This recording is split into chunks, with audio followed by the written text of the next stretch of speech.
With Mont Ventoux being the destination, who has the best climbing legs is normally the main topic of conversation, but today all the talk is about the wind from Montpellier to the base of the famous Giant of Provence. It'll be an enormous battle just to get there.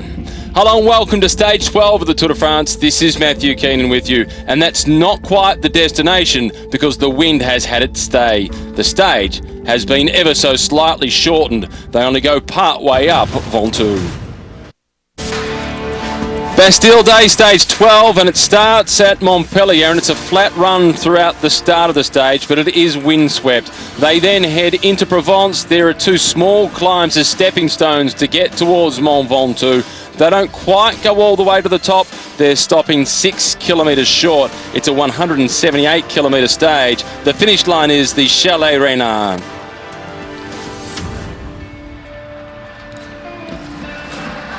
And it has been modified, but this is the situation of the day. It has been an incredibly fast start to the stage. Breakaway group of 13. They have an advantage of 18 and a half minutes. And throughout the first hour of racing, they covered 74.8 kilometres. This is Danny Navarro going through to the front in the red colours of the Cofidis team. And he is the best placed overall from this breakaway group. 38th position, 33 minutes and 49 seconds behind the yellow jersey.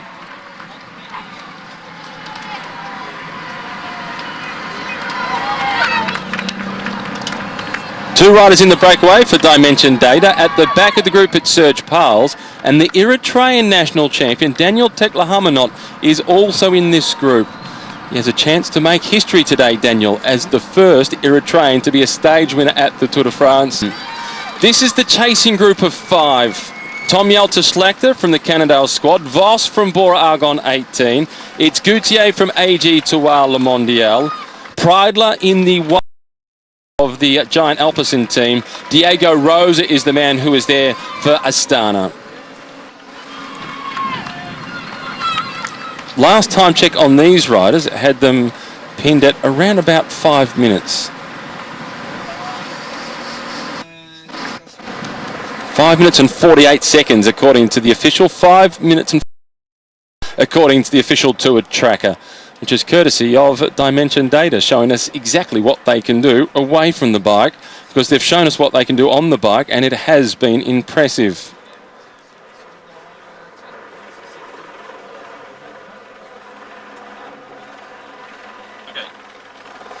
Well, they made their way past Nîmes earlier on the stage today, and they have been going incredibly quickly throughout today's stage. They've gotten a little bit further on as we look at the Château Beaucaire. It's on the banks of the Rhone. It was built in 1216, at least that's when the construction of it started. And it was a powerful fortress overlooking the town, but it was taken following a 13-week siege by Simon de Montfort. It was rebuilt during the reign of King Louis IX. And the fortification, the walls, they were pulled down in 1632 and opened things up to the town that sits below it. It's a shame that they've gone so quickly, so we've missed out on a chance of seeing the beautiful city of Nîmes with its wonderful Roman architecture, including the big stadium in the centre of town, which used to hold 25,000 spectators, the old Colosseum. And there used to be the fights between the animals and the gladiators. Today it's still a major venue for shows, bullfighting, and was also the scene for the finish of a few stages of the Tour de France. The Château de Beaucaire that we're now getting a chance to take a look at, that sits on the other side of the Rhone.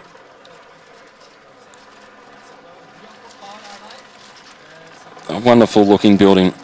Louis Daigneau was the one that was the governor of Languedoc that constructed this building. Actually took it away from Queen Joanna. Seized powers of the region as a result of getting his hands on that chateau. One of the best preserved medieval castles in France. Peloton being led now by Team Sky, and it's Ian Stannard who was on the front, and didn't they have an outstanding day on the roads yesterday to Montpellier. More of a presence of Movistar at the front today. I wonder if they were licking their wounds yesterday.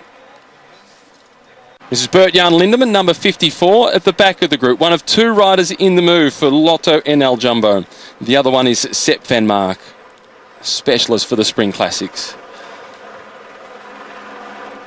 Bert-Jan Lindemann did win a mountain stage of last year's Volta a España as a result of getting in a big early breakaway.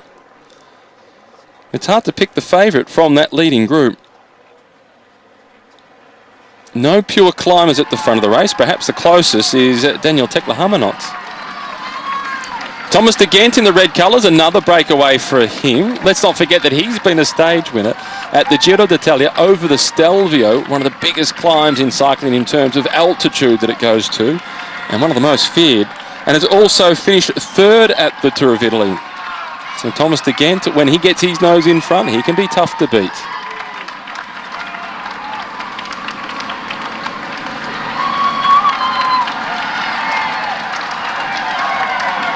Two riders from Lotto, two from Dimension Data, two from Lotto NL Jumbo. And the crosswinds are now starting to have an impact on the peloton. Thibaut Pinot at the back of the race in the polka dot jersey. It's edX Quick-Step along with Sky who get things started. This is a lot further back down the road than 84 kilometres to go. This is more like 97 kilometres to go that this group is making their way through. And we're a long way from the base of the mountain for the big contenders for the yellow jersey in this year's tour. The racing is already on.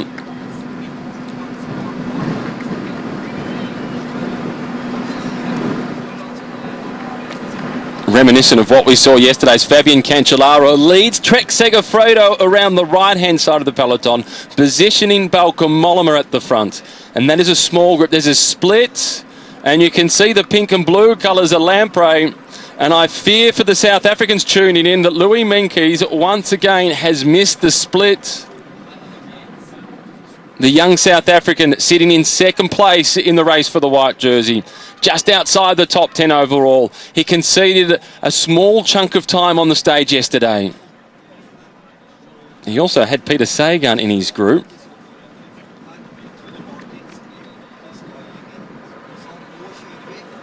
It's an early battle for position. The Dutch national champion, Dylan Groenewegen, is in this contingent of riders. So too the French national champion, Arthur Vichot. The Polish national champion is just behind him, and the Norwegian national champion, Edvald Bosenhagen.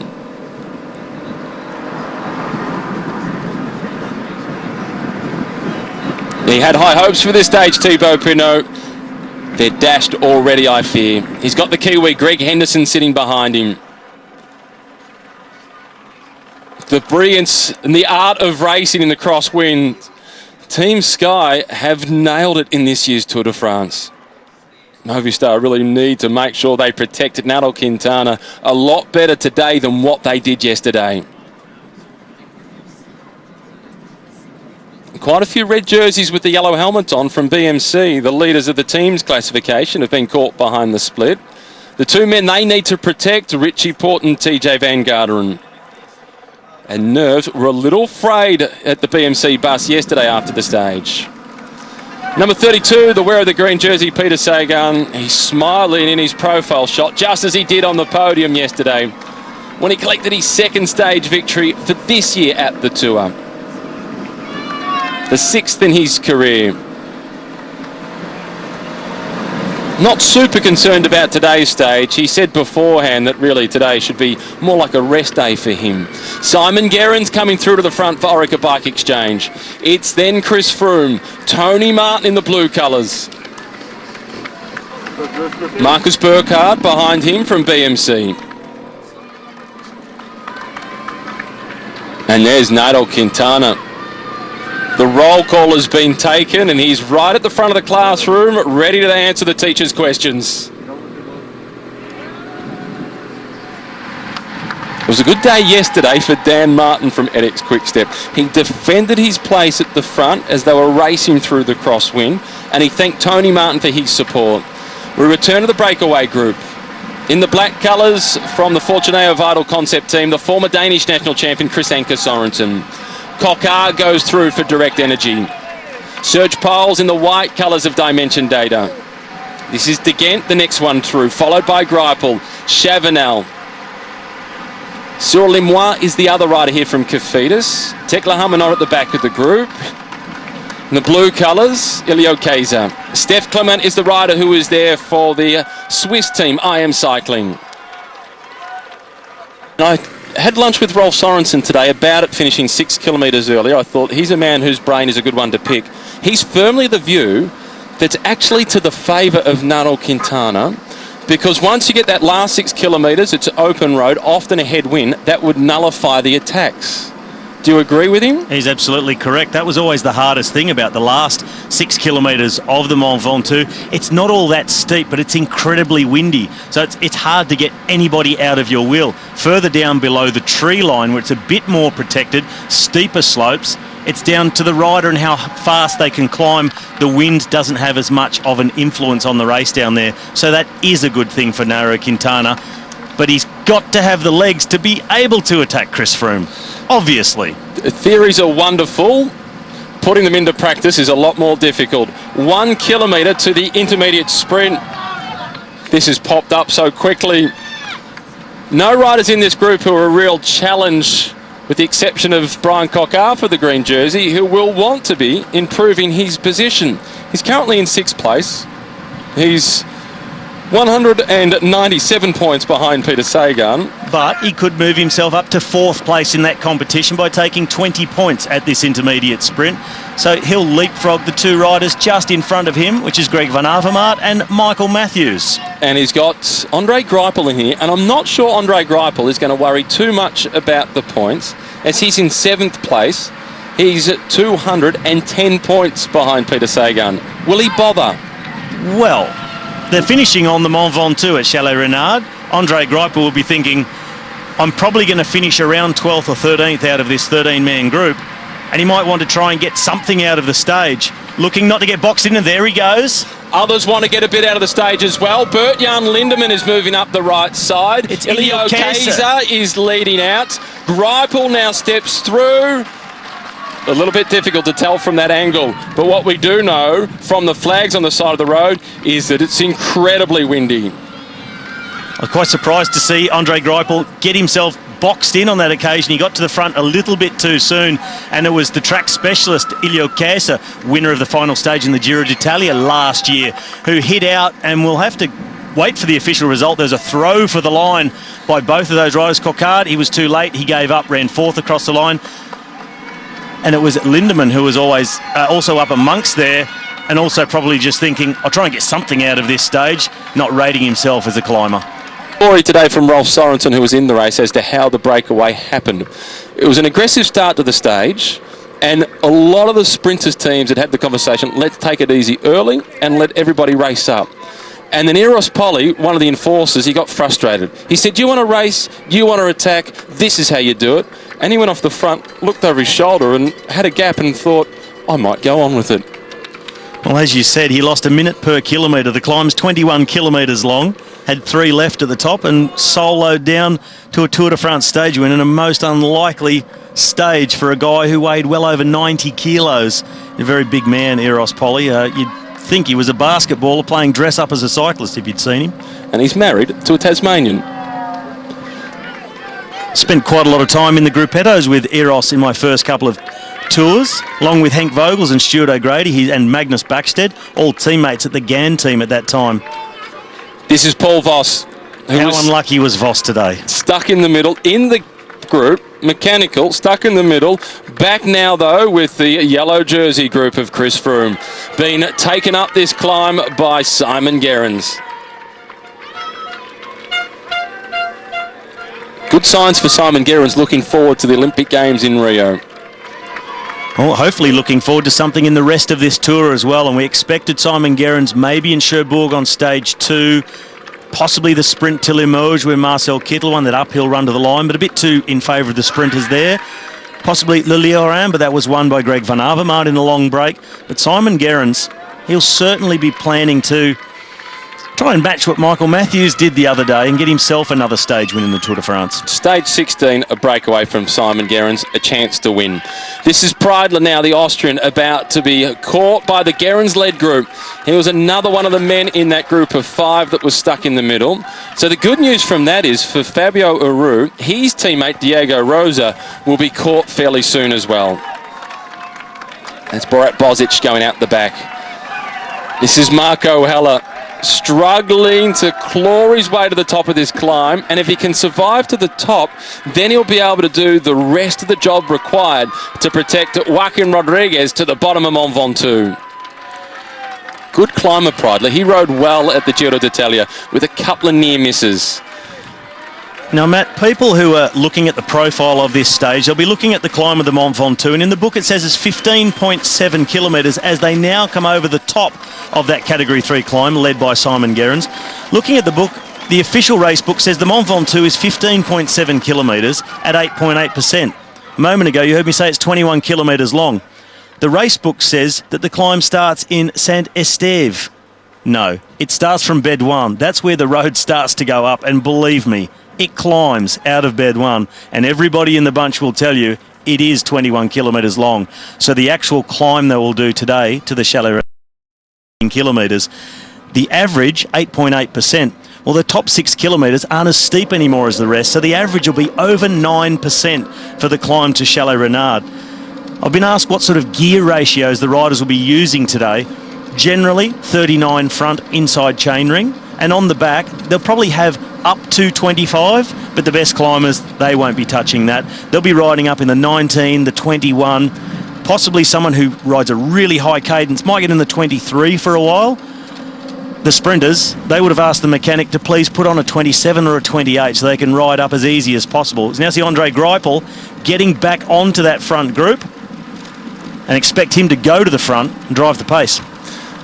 This is the leading group of 13. Andre Greipel putting in an enormous amount of work to support Thomas De Gendt, as we say. Diego Rosa now from Astana being caught by the Gerrans-led group. Diego Rosa, the first thing he will do is find Fabio Aru and see how he's going. He's sacrificed himself plenty of times in the past, Simon Gerrans, including when he was at Team Sky and working for the likes of Bradley Wiggins.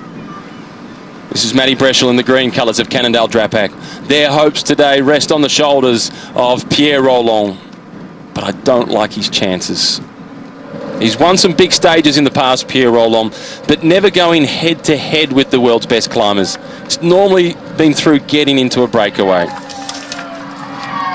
Life is all about timing. We do apologise for the timing. The Merckx piece coinciding with the crash. Simon Gerrans going down, and a large contingent of riders from Team Sky. And Chris Froome himself has gone to the front to call it off, and the rest of the group is slowing down.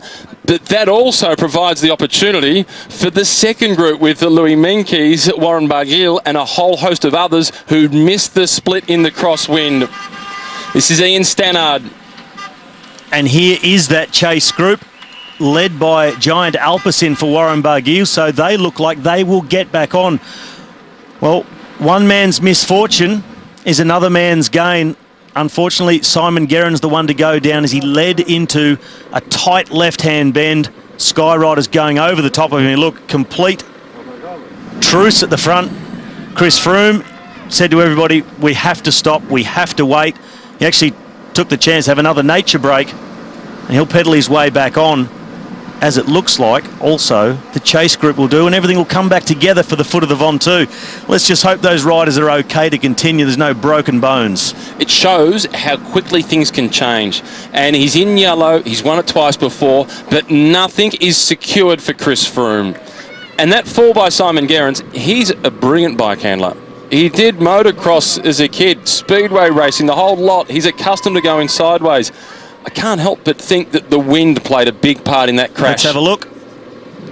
And the front wheel washes out even before he had a lot of pressure on it. He really didn't have it leaned in all that much. We'll get another look from the motorbike. It is very windy, but just as he starts to tip into the corner, even before he gets into the tightest part of the corner, he was gone. So makes me wonder if there was maybe something on the road, a little bit of oil, quite possibly. Didn't get to see the road surface there. Sometimes you feel when you're going and you can almost soak it up a bit. Simon Gerrans had no idea what hit him. And neither did the guys behind. No time to react. Stannard straight over the top. He's had a lot of crashes in the last 2 years, Simon Gerrans. And what does that do to his hopes at the Olympic Games that only moments ago we were speaking about?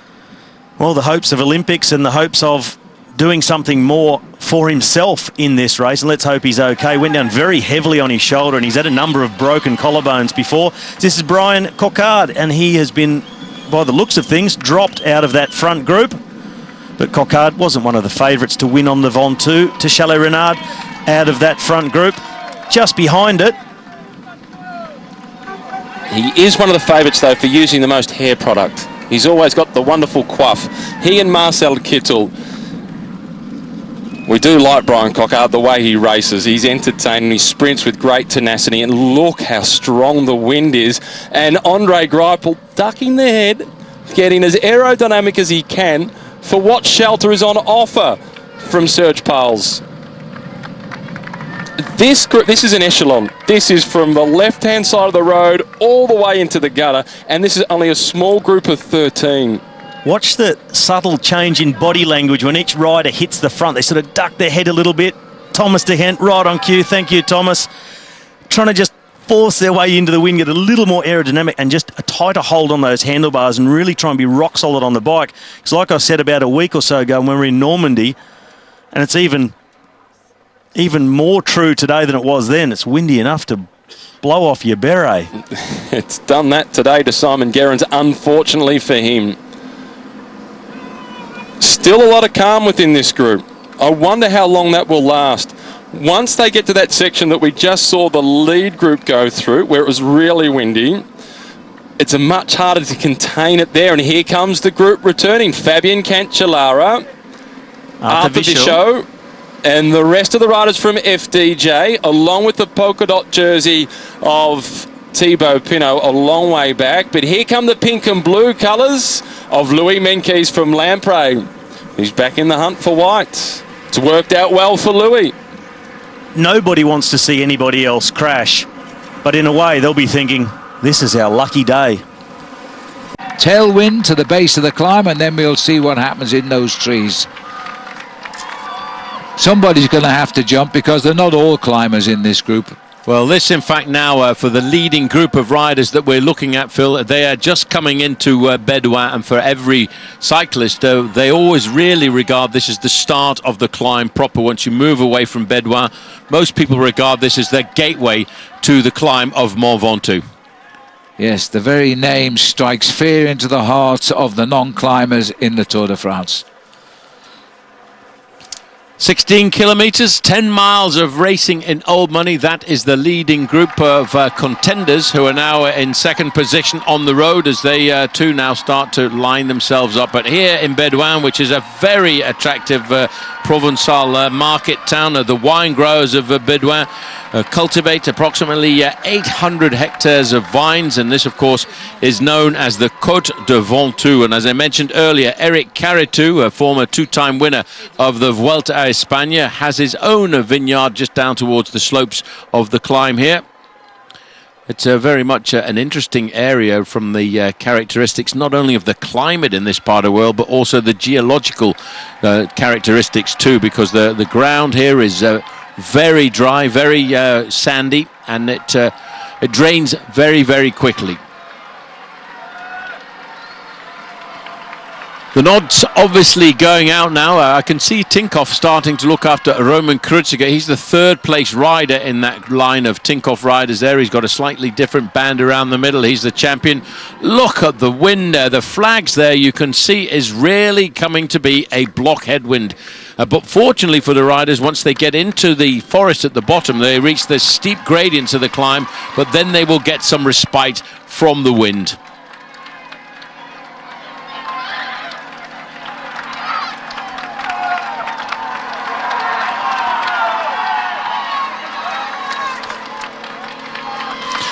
Amazing crowds here for the leading group of riders. Let's not forget, it is a big day for France. There was a huge parade on the Champs-Élysées this morning with the French patrolling and parading all of their military wares on the Champs-Élysées on a very special day. Tonight, in some of the most beautiful parts of France, there will be massive firework displays. In fact, the town where we left from a couple of days ago, Carcassonne, has one of the most beautiful fireworks displays in the whole of France.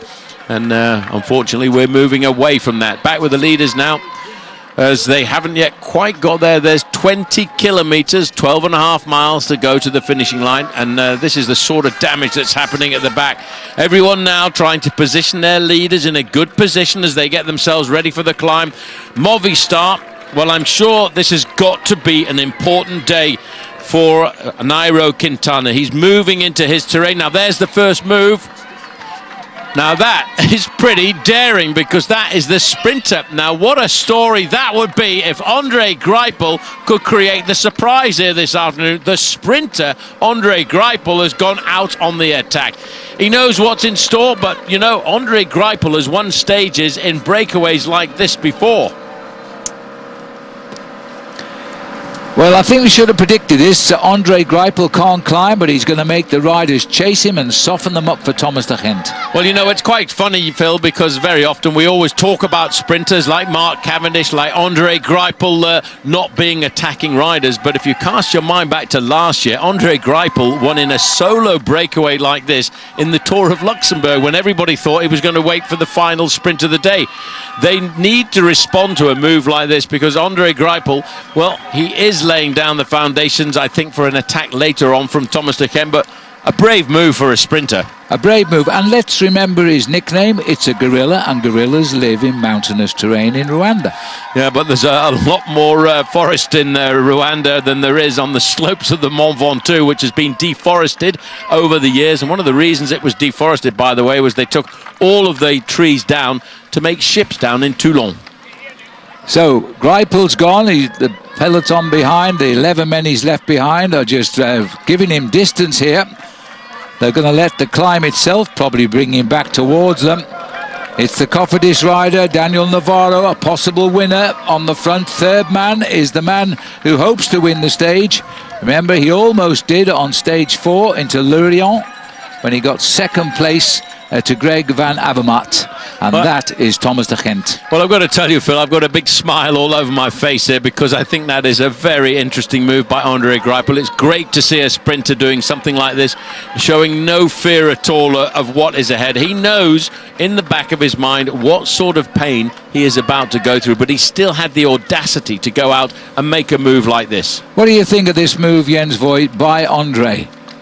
Well, I guess Andre was watching Chris Froome closely the other day, thought, hey, what he can do, I can do twice. So now we see Chris Froome being on a podium on a sprinter stage, and Andre Greipel goes, okay, I'm going to show you. I'm going to be on a podium and a mountaintop finish.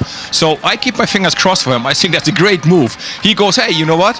If I can't win in a sprint, I might as well win on a Mont Ventoux. The chances to win are very small, but I just love it. It's just great for the show. Totally agree with you, and he's off and he's out of sight at the moment, as we're looking here at the German flag flying there as well. Well, I think at the end of the day, Phil, although it's a great show from Andre Greipel, what he's trying to do is toughen up the chase behind and lay down the foundations for his teammate, because Lotto Soudal have got 2 riders in that group, and obviously Thomas de Gent would like to win the stage. Well, take a look at the boys from Movistar. They're trying to toughen up the race back there, which is for the yellow jersey and the next wearer of it. Remember, Chris Froome leads by only 28 seconds over his British countryman Adam Yates, and Quintana, which is why those boys are working hard, is looking for just 35 seconds. Well, Mont Ventoux can look down on the Tour de France today, knowing that the riders aren't going to quite reach that observatory on the top. There's the gaps for you, 8:29. Well, there's no worries now, Paul. The peloton are not going to latch up with those 12 front runners. No, but I think a couple of riders will be happy to have recovered. Louis Meintjes and Warren Barguil. You can just see from the graphic that there's a green and a polka dot sign up there, and that is to indicate that Peter Sagan never got back into this group because of the long chase, and neither too did Thibaut Pinot, the leader in the King of the Mountains competition. In this group, though, Phil, there is still the battle because these guys are battling for seconds. Rui Costa, who was up there early in the chase group, now coming back. His day is done. And this is beginning to split up now. The pressure going on here, and it's being put on by Française des Jeux. Well, no, in fact, these boys have been split off the back. Our camera's coming through. One by one, there's some names being dropped off the back. Rui Costa was the first to go. And that looks to me as though we've also got... Matthias Frank, I think it was, Paul, that just went off the back there as well. Well, that's a bit of a surprise because Matthias Frank was regarded as a man who could probably ride well in this race, but I think he's still struggling to get over the illness that he had in the Tour of Switzerland. There is Andre Greipel, and the fact that we can see him so closely means the group is closing in.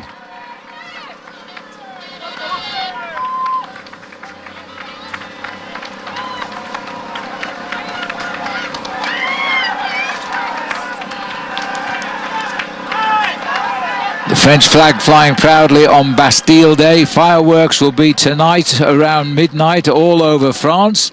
There might be some fireworks here in a few minutes. Fabian Cancellara for Trek Segafredo coming up into second wheel there. Well, everybody now, Phil, in this group that we're looking at, the contenders to win the Tour de France overall are making sure that they look after their team leaders, and Fabian Cancellara was looking after the position of Bauke Mollema.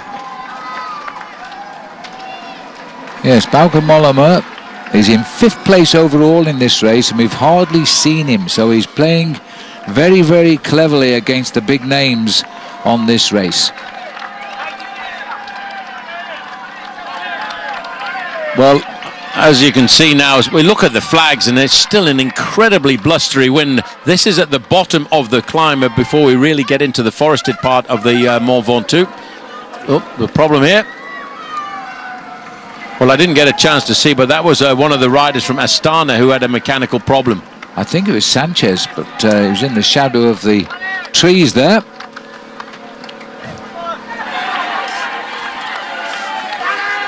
Well, in fact, it was Vincenzo Nibali in person who had a problem. He's looking down.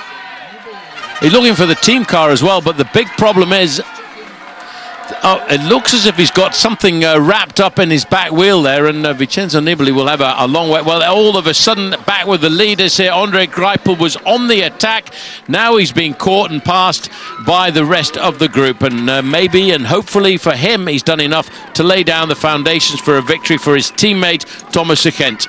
Meanwhile, Trek Segafredo, they're thinking about their team leader, Bauke Mollema. As we said, they're lying in 5th place in the overall standings. 10 kilometers to go for the leaders, but the main group there is in fact only just going through the town of Bédoin. Alaphilippe, yeah, he's here to learn this year. He was very aggressive in the first few days of the race. Now we're starting to see the leading group splinter as well. Ilio Kaiser, he's more of a sprinter, a very good track rider, part of the lead-out train for Marcel Kittel. He has also now been left behind by that leading group. A sort of a quiet moment now as the final few moments before they really start to open up the gas and do the damage between the overall contenders. A brief reminder as we go into this big climb here. Chris Froome has a 28-second advantage over Adam Yates, 31-second advantage over Dan Martin, and 35 seconds over Nairo Quintana. But there is only just about a minute still separating the first 9 riders in the overall standings, with TJ Van Garderen 9th at a minute 13.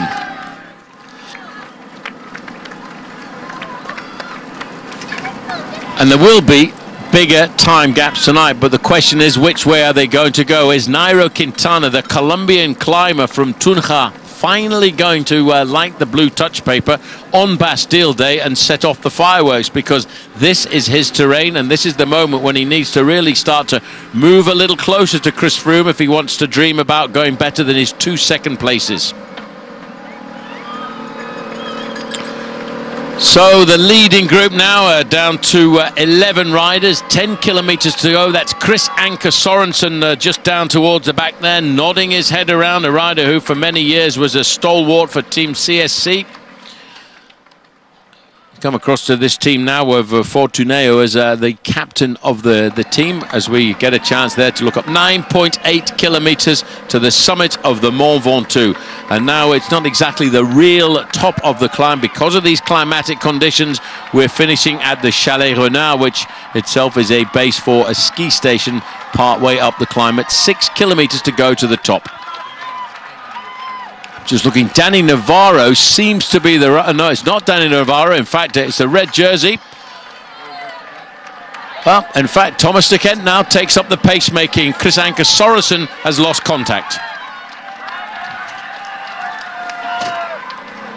Well, Danny Navarro, yep, he's gone off the back now. That's a bit of a surprise to me, because Cyril Limon. Oh well, that would have been a surprise. Yeah, well, I was just looking for the red jerseys. We look at the climb here, Phil, 9.7 kilometres. Today we climb up to just inside of 5,000 feet. 9.4% is the average gradient, but because of the shortened nature of the stage today, the maximum gradients are 12.3%, as more and more riders are seriously in trouble. Well, this is it now, and this is Chavanel going off the back as well, quickly followed by Stef Clement, the Dutchman, and now round the corner. In fact, Chavanel wants to try and get back into here, but the men we expected are going forward. Serge Powell's going forward. Daniel Navarro is going forward.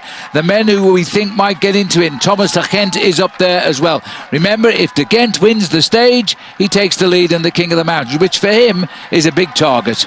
Yes, Daniel Tekle-Heimanot is also in contact with that leading group, the double national champion of Eritrea, as Chavanel just trying to find his rhythm. I can tell you, Phil, from remembrance, this is a very nasty side to the climb.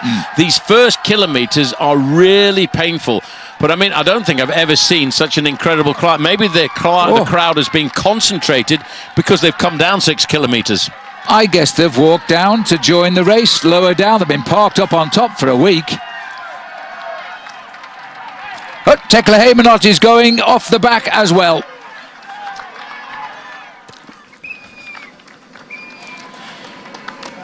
Well, life is down the peloton here at the moment. After all of that hard work, Tom Dumoulin sat at the back now. He had to bring his teammate back up earlier.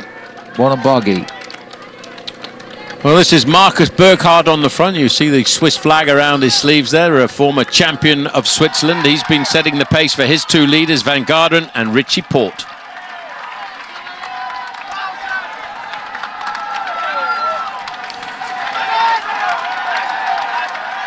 Well, just the pure climbers are left here. We're watching Bert-Jan Lindemann holding on to them in his first Tour de France.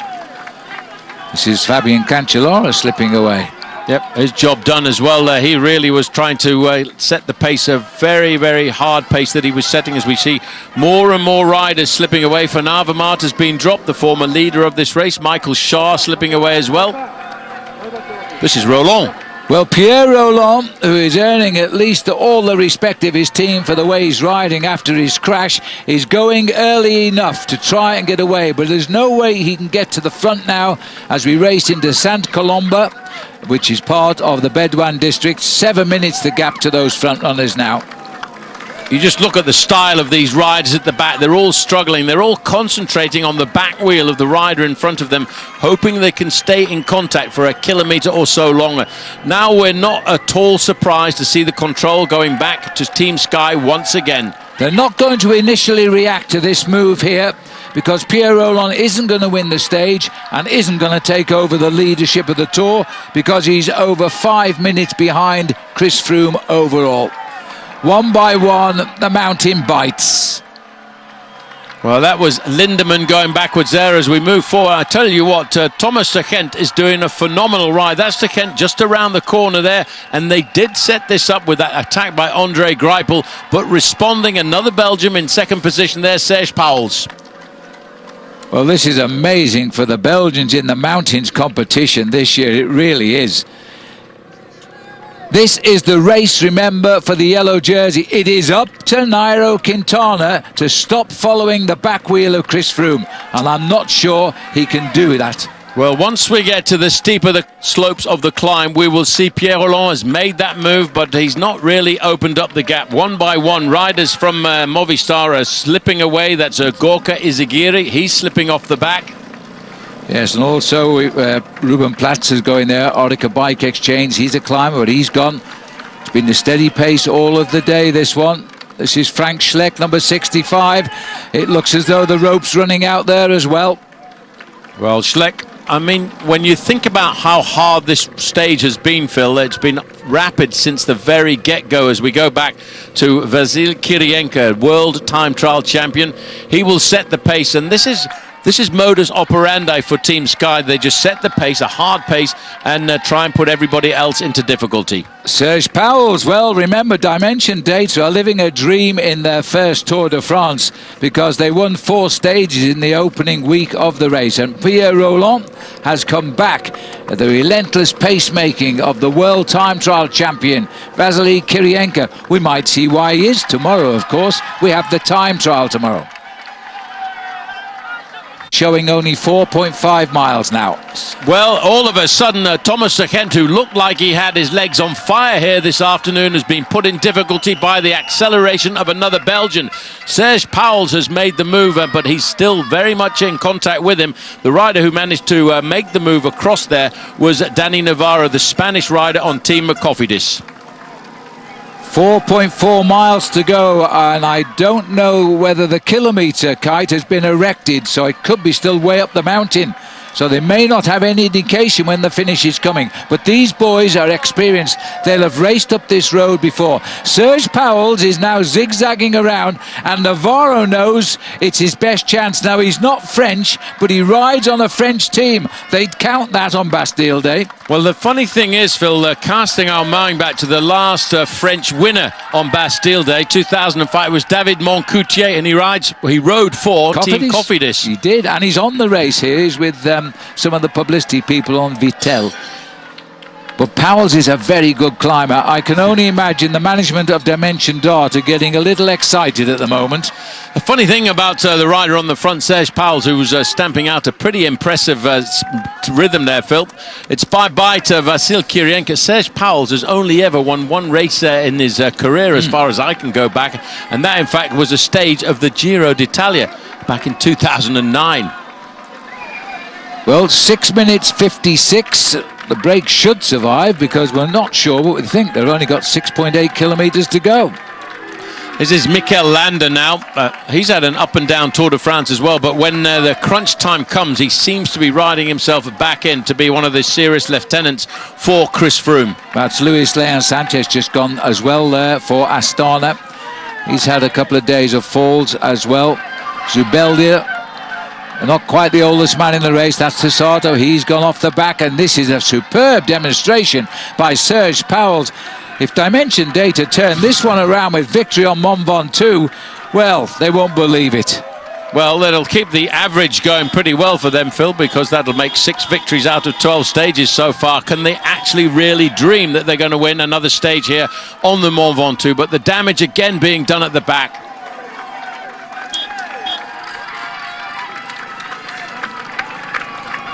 In the dark blue and green jersey, just waiting, but further up the slopes, still with around about a 7-minute advantage. This is Jorlinson Pantano here. He's going from the front for I Am Cycling. He's a Colombian climber, and he's not going to be a marked man here, although they look to me as though they're coming after him. Well, I didn't see it. It was definitely a Movistar rider was making the response. It's not. It's Valverde. Yeah, it's Valverde, and this is a good move for Valverde, but not for the team. We'll see. Well, Alejandro Valverde, you know, he's still in 8th place in the overall standings, and maybe Team Sky are not concerned about a move coming from Alejandro Valverde, but Valverde is throwing down the gauntlet. He's trying to cause Team Sky to lift the pace a fraction, and what he's trying to do is make the race tougher for a later attack to come from Quintana. It could well be the case. Now, Whitley himself is only 56 seconds off the yellow jersey of Froome. So he needs to win by 57 to pull on yellow, and they're reacting. Well, I tell you what, Phil, I think half of Colombia have come out to the Mont Ventoux, because I don't think I've ever seen quite so many Colombian flags at the side of the road. And now number 9 is struggling. Geraint Thomas is in difficulty. Now, this is Valverde here, continuing to put on the pressure, trying to draw the sting of Sky, trying to make Sky chase him, otherwise he will get yellow. But his real reason, as Paul Sherman has said, is to soften them up, so perhaps Quintana can have a real go today as we close in on the finish. 3.6 miles still to go.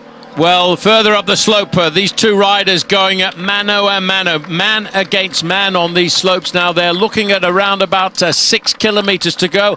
The man on the left-hand side, Serge Pauwels of Belgium, he just has not been able to put any time between himself and the rider who wears number 191, Dani Navarro of Cofidis. The crowds have had to walk down from the top of Mont Ventoux. They've had to walk down 6 kilometres to find the race on the Tour de France. And all of them have packed in on this forested road towards Chaly Reynard. And the battle after battle. Nieve has now gone. He was the early pacemaker for Sky. Done his job and now moves out of it. One by one, they are dropping away here. This is Pierre Rolland. He tried an attack, it didn't work. He's paying for it. But the reason is Alejandro Valverde went out on the attack, and he's trying to put pressure onto Team Sky. He's trying to isolate Chris Froome for when they get further up the slopes. What a racer this man is. You know, 3rd overall in the Giro d'Italia this year, and he's used moves like this in the past to help his young teammate Nairo Quintana. He did the same thing last year on the Alpe d'Huez. But they didn't panic, and that's the whole thing. They just kept the rhythm. They didn't unleash anything, and they've gone back. Louis Meintjes, 157, the youngster, has got himself back onto the tail of Adam Yates. They're the top 2 riders in that white jersey competition. Well, when you make a move at the start of the climb, as Pierre Rolland did, if you go too much into the red zone, all of a sudden you can't recover anymore. There's still 3 teams now. The move from Quintana. This is it. Now, where's the reaction from Chris Froome? Because he'll have to go himself. Froome himself has picked up that pedalling cadence, but this time Quintana knows he's got to put some seconds back in the bank. One of the greatest climbers in the world. He was given a lot of freedom by the team to prepare for the Tour de France, and he's waited for the moment. I think he's waited for the incline. This is a very steep part of the climb, around about 10%. But he's not opening the gap just yet. We are 12 days into the Tour de France, and this is the first time we've seen the man from Colombia attack. Now, before this race started, he said the 3rd week of the Tour is when he will try to win it, but he's had to make this move. And I'm just having a look behind. In fact, he's being chased by a Colombian, but this Colombian is a teammate of Chris Froome. That's Sergio Henao. And another little acceleration. He's seen the damage, looks over the shoulders to look into the face of the other riders with him, while Sergio Henao waits back, I think, there for Chris Froome. Well, the reaction has not come yet from Chris Froome. It's not looking like the Chris Froome of yesterday, or the man who was in the Pyrenees. The gap is there, and can he kick again? Quintana's going to try. He's wondering why Froome hasn't joined him behind. He's just looking to see the damage. He's trying to ascertain what is going on in this race. It's now Walter Poels now comes forward, and he will start to set the tempo. Look at him, his mouth wide open. Richie Porte has moved up onto the wheel of Chris Froome. If anybody knows Chris Froome, it's Richie Porte. For years, he was a teammate. He was the man who helped Chris Froome win his early tours. Well, the riders continue to drop away. The battle starts, but the real battle is with the yellow jersey, who's finally countered that attack as he's come up. Now, we've got the workhorse. Henao and Wout Poels are the 2 Sky riders. Right behind is the 2 men who are in the Tour de France for victory. Warren Barguil, by the way, is slipping away at the back of the race. I think that chase has hurt him just a little bit too much. Well, it's a bit tough here because when we get the information of 5 kilometres to go, it's 5 kilometres to go, Phil, for the leading group of riders. While further back, these guys have got a long time still in the saddle. And what is interesting is Thomas de Gendt has recovered and ridden himself through that bad patch and got himself back into the leading group, which is now 3 men strong. Now another move by Nairo Quintana as he starts to kick again. You know, Froome looks down and really grits his teeth just now. Quintana trying to open a gap. Wout Poels is fantastic. He was involved in that crash. But bear in mind, Phil, they do not want to respond to these accelerations. Team Sky's tactic is to ride at a steady tempo. They know what wattage they want to put out, and they will just ride steadily and see whether they can slowly drag themselves back up to Nairo Quintana. I'm not sure how much longer Wout Poels can do this. It's tremendous riding by Wout Poels, Jens Voigt. Sorry, Jens, I'm saying we're just watching Wout Poels here give everything here, having been involved in that crash. Well, as far as I could see, Nairo Quintana, I believe, is still testing. He is not on his limit yet. He's still testing, looking back, checking what the others do. And Wout Poels didn't look like he's reacting immediately. So I think Quintana's having a fair chance of dropping another Sky rider with his next attack, and then hopefully manage to gain some time back for him in the GC, because tomorrow is the time trial and he would love to have a little bit of time back on Chris Froome. Yeah, but Jens, the big problem that the climbers have, I think, today is the fact that they're actually climbing into a headwind. Most of the real pure climbers, they like to climb with a tailwind because they can actually pick up the pace an awful lot higher, especially with those kind of accelerations. So I think the headwind, I hope you'll agree with me, will go against them. Well, let's see. If they turn a little bit left or right, they might have some wind in the back, so that supports then another attack of Nairo Quintana. They just got to play with the situation they have. Well, that wind just now is coming from the left of our picture. They're swinging around all the time on this climb, but one thing that is certainly not the case is what was reported today when there was no wind blowing in the forest, because there clearly is now, as they continue to set the pace. Wout Poels doing a terrific job at the front.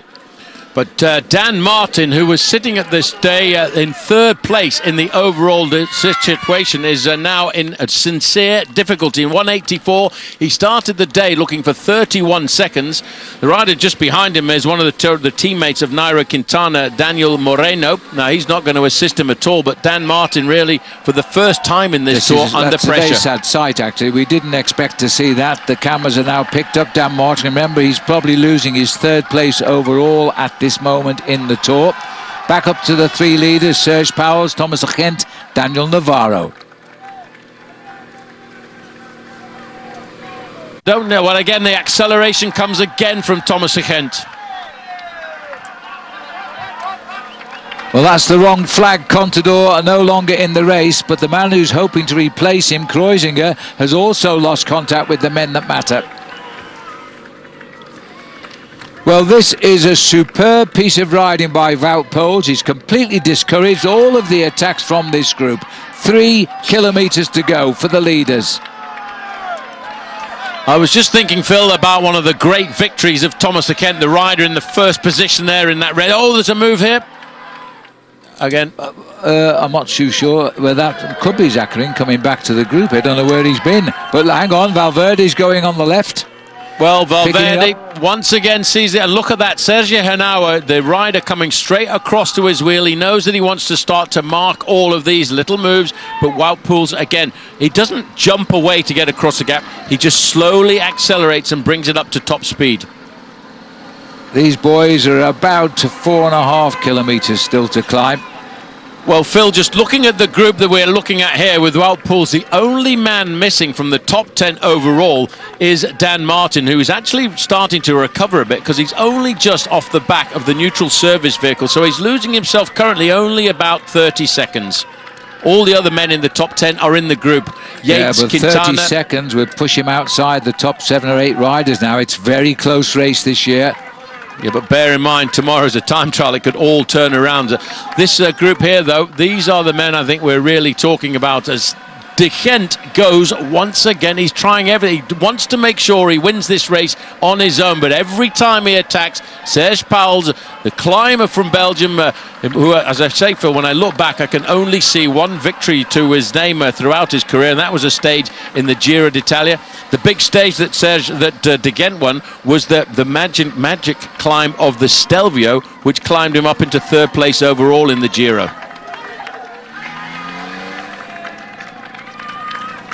Wout Poels is the pacemaker for Team Sky here. Sergio Henao is the rider in second place. I'm just trying to see who's got into that third slot at the moment. The yellow jersey is here. Of the leaders of the race overall, Froome, Yates, Quintana, Mollema, Romain Bardet, Henao, Valverde. I haven't seen TJ Van Garderen, but he's still in there, yes. And so out of the top 9, the only man missing is Dan Martin. And still, Wout Poels on the front, doing that tempo making. And I have to say, as you can see, now is a little bit further. TJ Van Garderen most definitely there on the right-hand side. His teammate, a couple of riders in front of him on the left, or should I say in the middle, number 91, Richie Porte. And definitely, Phil, as you say, the only man from the top 9 overall missing from this group is Dan Martin for the moment. And I see that Louis Meintjes is just tagged onto the back of that group, and the way this group is riding right now, he could move up into the top 11 riders overall in this race before the time trial tomorrow.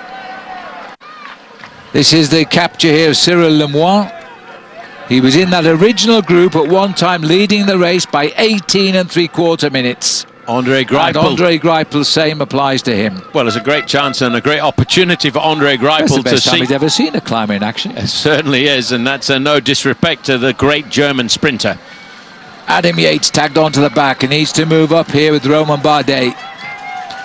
Well, Bardet, number 41, who currently sits in 6th place in the overall standings, he'll be looking for a little opportunity as well, maybe to... Oh, Froome's going! This is it. 1.5 kilometres, I was wrong, but straight after him goes Porte and Quintana. Bardet's trying to kick in as well. This is going to be another demonstration by the Maillot Jaune, but this time they've marked him. Well, they certainly have. The response coming immediately from Richie Porte, but also coming from Nairo Quintana. Quintana moves up there into 3rd position, but this is an ideal opportunity, Phil, for the Colombian to launch a counter move. If he's got anything in those legs when we get to the steeper gradients, he needs to try and hit Chris Froome right now. Whoa, Chris looks round, looks into the eyes of his friend but rival, and that's Richie Porte, the Australian. He gives it a second spin on those pedals, and I can't quite see what's happened to Quintana. He has been unhooked. Quintana losing ground. Well, that answers a few questions here this afternoon. In the past, we've seen the acceleration coming from Chris Froome, but Quintana has always been able to respond. Here he's in difficulty. The only man who can stay with Chris Froome is the Australian Richie Porte, who must still be ruining the time lost in a mechanical on the 2nd day of the race. Behind the poker face of this Colombian cyclist, he's never given anything away. We've always suspected he hasn't been quite up to it, and it looks right now as though he is not. He couldn't lift his pace to match Chris Froome, and the boys behind are clawing him back. Well, the crowd on Mont Ventoux are witnessing yet another demonstration by this amazing bike rider who's joined the ranks of the greats of the Tour de France historically now. This is Navarro climbing his way back for Cofidis. He's trying to get up to the leaders once again. There's 2 left. Well, let's not forget, Phil, that when we look at the top of the screen and see a kilometre to go, that is for the leading group on the road. But further down, there's some serious damage being done by Chris Froome and Richie Porte. Nairo Quintana now has no friends in this group. He has now got to try and limit his losses. But Bauke Mollema moves. Bauke's having a go now. I was about to say TJ Van Garden's having a much better day on this climb, but now it's Mollema having a little dig. He sits in 5th place overall, and we're talking seconds. There could be a reshuffling of the possible podium in Paris by the time we get to the finish today. And now Richie Porte is going well. He's gone to the front to help out Chris Froome, because Porte himself, only for that bad luck on the early part of this tour, could have been racing for yellow. Well, Bauke Mollema, we spoke with his team before the start of this Tour de France, and the first thing they said, well, he's finished well up in the Tour de France before. We're expecting a 5th place. Now he can maybe be dreaming about riding up towards a podium place, while the 2 leaders, they still on the road. They're looking for 1 kilometre to go here. I think there's no 1 kilometre banner. They're inside a kilometre, and Navarro's after the 2 men at front, the 2 Belgian riders. In red is De Gent, and in the white for Dimension Data, it is Serge Pauwels. It looks as though Bauke Mollema has crossed the void and has caught up. And look at them. They looked round in Union and said, who on earth is this who's tagged on? Well, it is Bauke Mollema, the Dutchman, inspired. But now it's up to Alejandro Valverde in first position to come back here to the front of that group and look after his teammate. Well, we've gone under a banner, but I'm not sure what it was. We are getting nearly to the top, though, because this is up towards Chalet Reynard for sure. Normally, at the end of the trees, we'd have gone left and over the mountain. We're stopping here. 3 men taking the race towards the end.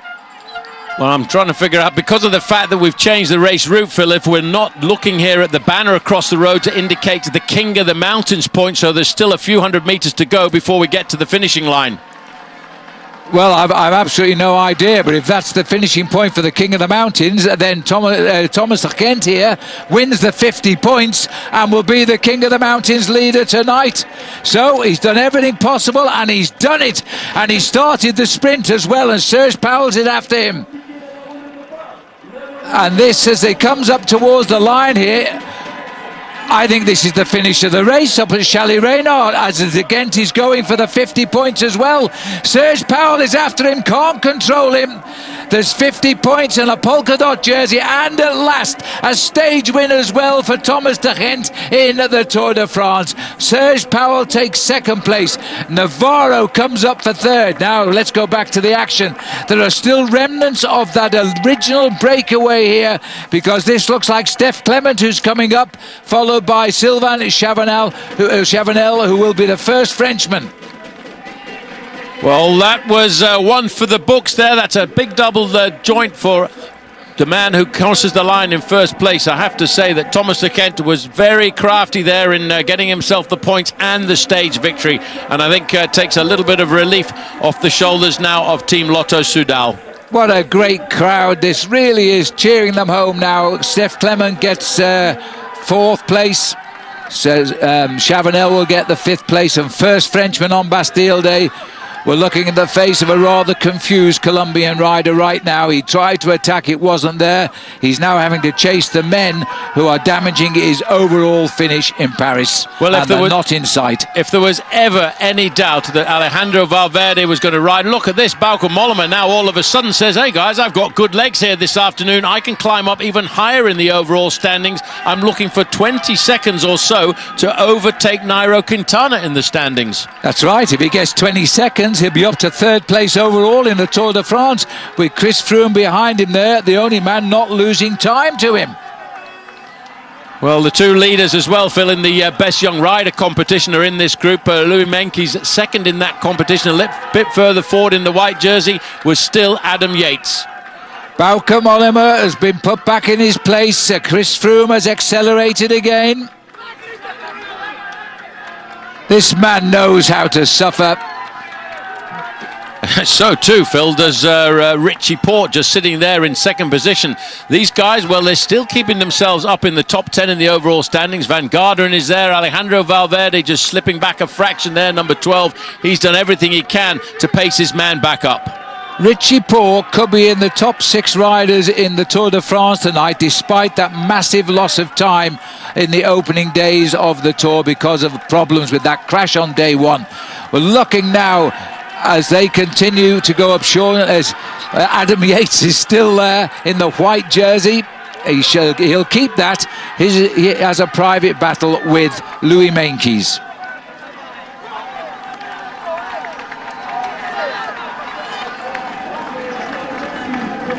They've really thrown the gauntlet down. Only seconds as they continue to climb. This will be Bert-Jan Lindemann coming over the line now. Almost forgotten about him.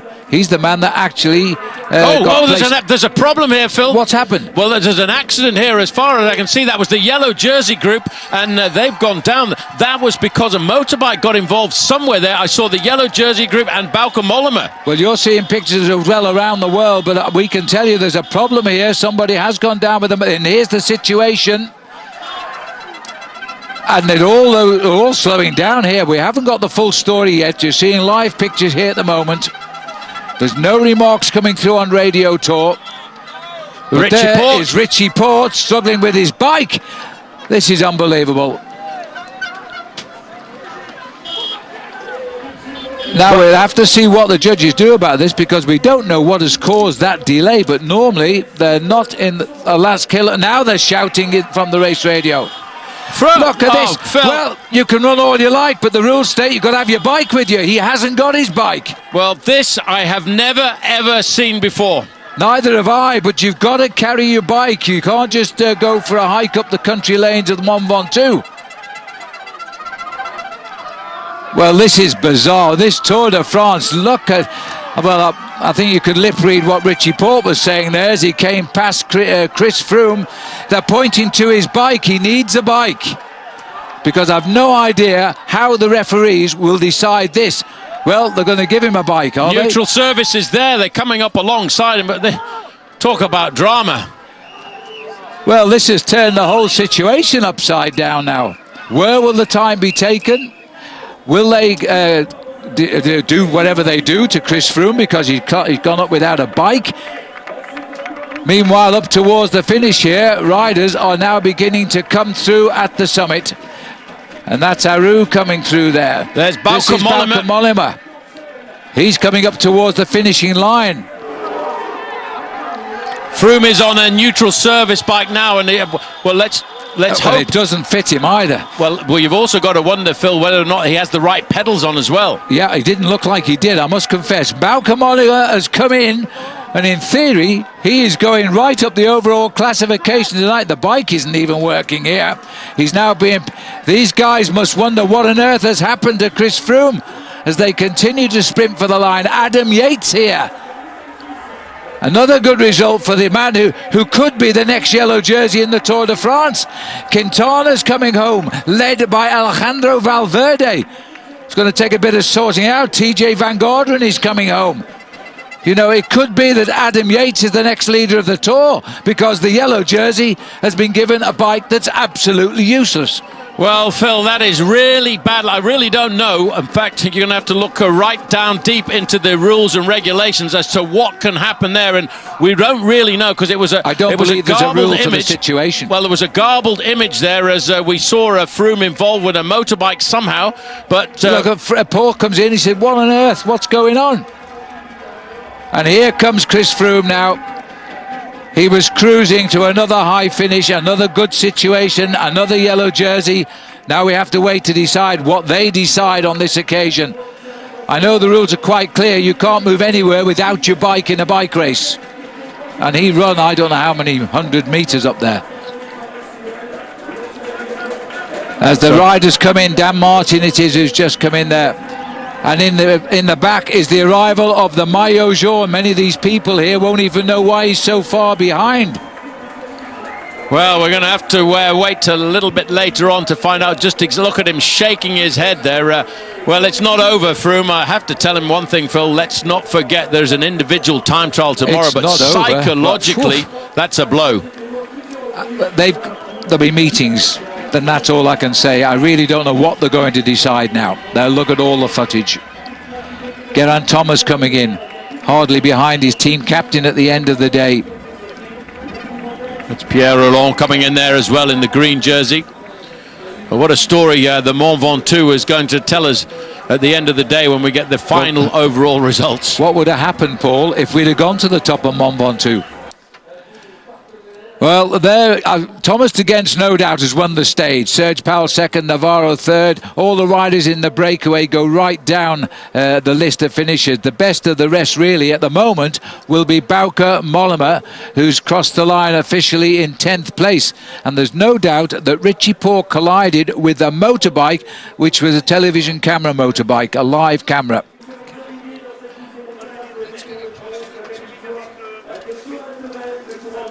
Well,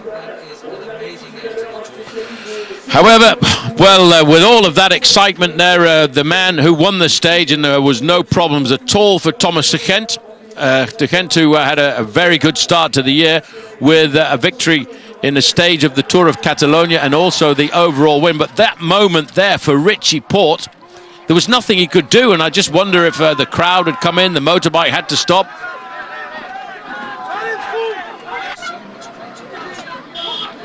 And then Froome, I mean, he runs up the climb, waiting to get himself a bike. He drops the bike at the side of the road. The bike has obviously been damaged because of that accident. He decides to run. And at this point, he's just... I saw him touch the push-to-talk button on his radio, trying to talk to the team car behind. Where's a bike? I need a bike. I need to get going at a moment like this. This series is panic on board of the Sky Express.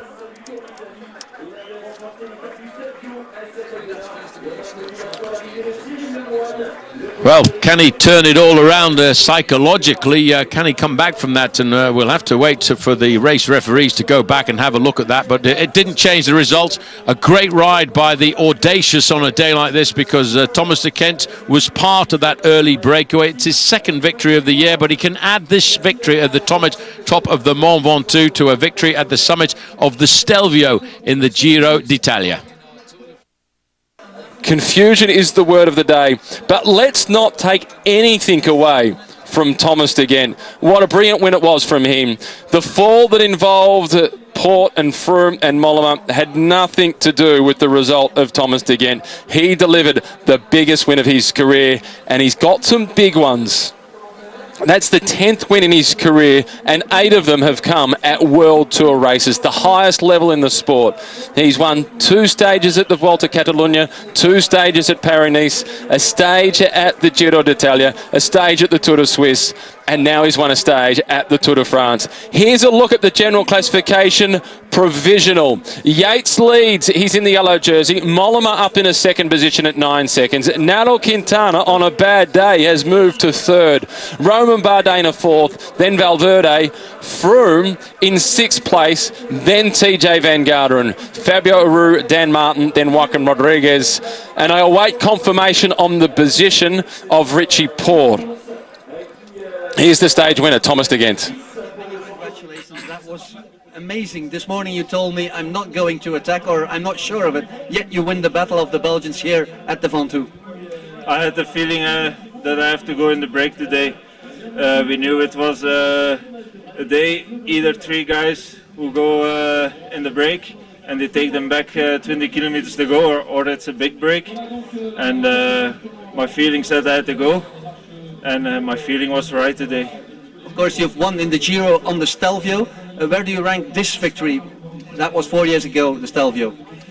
I think I put them on equal height. It's both nice victories.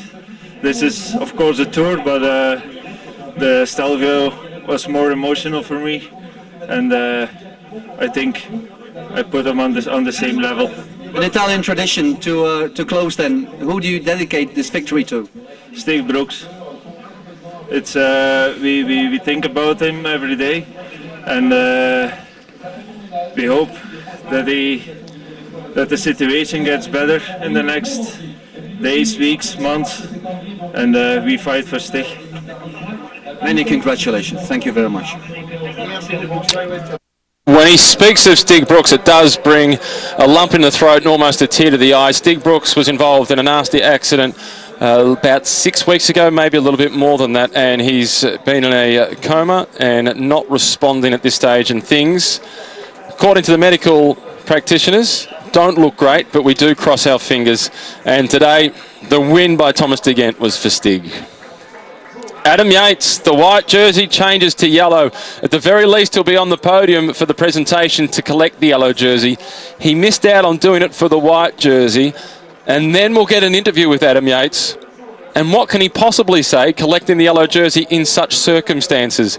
If this is the general classification, and if it stands like this, the individual time trial tomorrow just carries even more importance than it already did.